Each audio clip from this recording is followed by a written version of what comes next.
তো বন্ধুরা, ইস্ট বেঙ্গল কিন্তু ইতিমধ্যেই দুর্দান্ত একটা সিঙ্গারের রিটায়ারমেন্ট নিয়ে একটা শ্রদ্ধা কিন্তু জানিয়েছে, এবং তারই সঙ্গে সঙ্গে আরেকটা দুর্দান্ত নিউজ বেরিয়ে চলে আসছে যে ইস্ট বেঙ্গলে একটা 28 বছর বয়সী প্লেয়ার কিন্তু যোগ দিয়ে দিয়েছে। এবং 3 তারিখে কিন্তু ইস্ট বেঙ্গলের ডার্বি ম্যাচ আছে, যেখানে ইস্ট বেঙ্গল ভার্সেস মোহনবাগান একটা ডার্বি ম্যাচ। এটা দেখার জন্য কিন্তু আমরা সকলে অপেক্ষা করে থাকবো।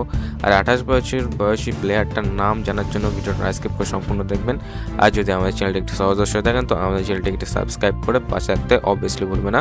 তো চলো শুরু করা যাক আজকের ভিডিও। তো বন্ধুরা, ইস্ট বেঙ্গলে কিন্তু ইতিমধ্যেই কিছু প্লেয়ার কিন্তু ইনজুরি হয়ে গেছে, এবং ইনজুরিটাও খুব তাড়াতাড়ি রিকভারি করছে, কারণ ইনজুরিটা গুরুতর না। যেখানটা 3টে প্লেয়ারের কথা কিন্তু আমি এর আগের ভিডিওতে জানিয়ে দিয়েছি যে কোন 3টে প্লেয়ার ইনজুরি হয়ে গেছে, এবং বর্তমানে যে প্র্যাকটিস থেকে 4 দিনের বিরতি কিন্তু নিয়েছিল তারা। এবং তারপরে যে নিউজটা বেরিয়ে চলে আসছে, এই 28 বছর বয়সী প্লেয়ার, হ্যাঁ বন্ধুরা, চেরি মাউই মিংথাঙ্গা, এই 28 বছর বয়সী প্লেয়ার কিন্তু ইস্ট বেঙ্গলের সঙ্গে ইতিমধ্যেই যোগ দিয়ে দিয়েছে।